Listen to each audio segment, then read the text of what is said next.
அனைவருக்கும் அன்பின் இனிய காலை வணக்கம். இலக்கியங்கள் சங்கமிக்கும் இப்பொருணை அவையில் வீற்றிருக்கும் ஆன்றோர்களுக்கும் சான்றோர்களுக்கும் அன்பான மாணவ செல்வங்களுக்கும் மதிப்புக்குரிய ஆசிரியர் பெருமக்களுக்கும் அலுவலர்களுக்கும் வணக்கம். காவேரி, தென்பண்ணை, பாலாறு, தமிழ் கண்டதோர் வைகை பொருணை நதி என மேவிய ஆறு பலவோட திருமேனி செழித்த தமிழ்நாடு என்கிறார் பாரதியார்.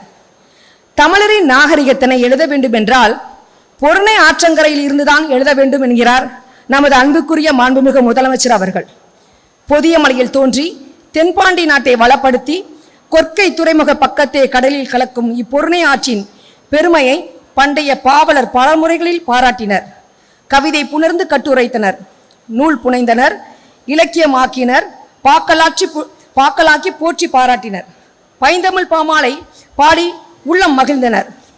இப்பொருணை ஆற்றின் சிறப்பினையும் நதிக்கரையின் நாகரிகத்தினையும் அதன் வழி செலுத்தோங்கிய கலை, இலக்கியம், பண்பாடுகளை கொண்டாடும் வகையிலும் இத்தகைய புகழ்மிக்க பண்பாட்டு வரலாறுகளை வருங்கால தலைமுறையினர்களான மாணவ செல்வங்களுக்கும் மக்களுக்கும் கொண்டும் சேர்க்கும் வகையில் மாண்புமிகு முதலமைச்சர் அவர்களின் ஆணைக்கிணங்க மாண்புமிகு பள்ளிக்கல்வித்துறை அமைச்சர் அவர்களின் சட்டமன்ற அறிவிப்பின்படி ஆண்டுதோறும் பொருணை, வைகை, காவேரி, சிறுவாணி என நதி நாகரிக அடிப்படையில் சென்னையிலும் இலக்கிய திருவிழாக்கள் கொண்டாடப்பட்டு வருகின்றன.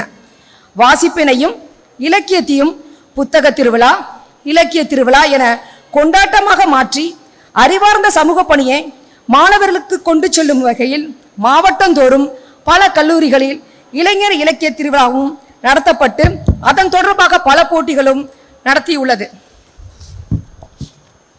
இந்தியாவில் நடைபெற்ற முதல் அகழ்வாய்வான ஆதிச்சநல்லூர் பரம்பின் அகழாய்வு, ஆதன் என்ற தமிழ் எழுத்து பொறிக்கப்பட்ட பானையோடு கிடைத்த சிவகலை அகழாய்வு, நீண்ட நெடுகாலமாக தமிழ்நாடு பிற நாடுகளுடன் வணிக தொடர்பு கொண்டிருந்ததை பறைசாற்றும் கொற்கை அகழாய்வு என பண்பாட்டு வளமிக்க முத்துக்கும் சிப்பிக்கும் பெயர் பெற்ற தூத்துக்குடி மாவட்டத்தின் பொருணை இலக்கிய திருவிழா கொண்டாடுவது மிகவும் பொருத்தமானதாகும்.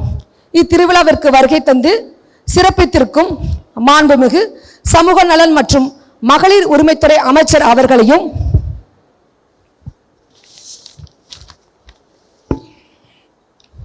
இவ்விழாவில் தலைமையேற்றிருக்கக்கூடிய மாவட்ட ஆட்சித்தலைவர் ஐயா அவர்களையும், சிறப்புரை வழங்க இருக்கக்கூடிய கவிஞர் கலாப்பிரியா அவர்களையும், கவிஞர் தேவதேவன் அவர்களையும், வாழ்த்துறை வழங்கவிருக்கக்கூடிய திருமிகு பே ஜெகன் அவர்கள், மாண்புமிகு தூத்துக்குடி மாநகராட்சி மேயர் அவர்களையும், ஓட்டப்பிடாரம் சட்டமன்ற உறுப்பினர் அவர்களையும், விளாத்திக்குளம் சட்டமன்ற உறுப்பினர் அவர்களையும், திருவிகுண்டம் சட்டமன்ற உறுப்பினர் அவர்களையும், கோவில்பட்டி சட்டமன்ற உறுப்பினர் அவர்களையும், மாவட்ட ஊராட்சி தலைவர் தூத்துக்குடி அவர்களையும், மாவட்ட கண்காணிப்பாளர் தூத்துக்குடி அவர்களையும், ஆணையர் தூத்துக்குடி மாநகராட்சி அவர்களையும், கூடுதல் ஆட்சியர் தூத்துக்குடி மாவட்டத்தை அவர்களையும், மேலும் மாவட்ட வருவாய் அலுவலர், வருவாய் கோட்டாட்சியர், துணை ஆட்சியர் பயிற்சி அவர்களையும் அன்புடன் வரவேற்கிறோம். மேலும் இவ்விழாவில் நிறைவு விழாவில் கலந்து கொண்டு மாணவர்களுக்கு பரிசுகளை வழங்க இருக்கின்ற நமது அன்புக்குரிய மாண்புமிகு தூத்துக்குடி பாராளுமன்ற உறுப்பினர் அவர்களையும், மாண்புமிகு மீன்வளம் மற்றும் மீனவர் நலம் மற்றும் கால்நடை பராமரிப்புத்துறை அமைச்சர் அவர்களையும் இந்த விழாவிற்கு அன்புடன் வரவேற்கின்றேன். நன்றி. மேலும் இவ்விழாவில் சிறுகதை பயிற்சி முகாமில் கலந்து கொண்டு சிறந்த முறையில் பயிற்சி பெற்ற தூத்துக்குடி மாவட்ட நிர்வாகத்துடன் இணைந்து பயிற்சி நடத்திய மனோன்மணியம் சுந்தரனார் பல்கலைக்கழக உறுப்பு கல்லூரி பேராசிரியர்களையும், முதல்வர் அவர்களையும், பயிற்சி பெற்ற மாணவ செல்வங்களையும், இளைஞர் இலக்கிய திருவிழா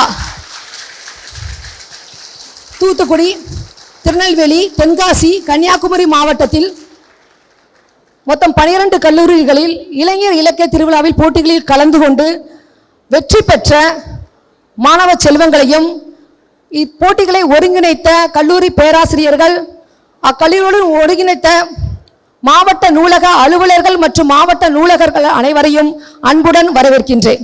நன்றி.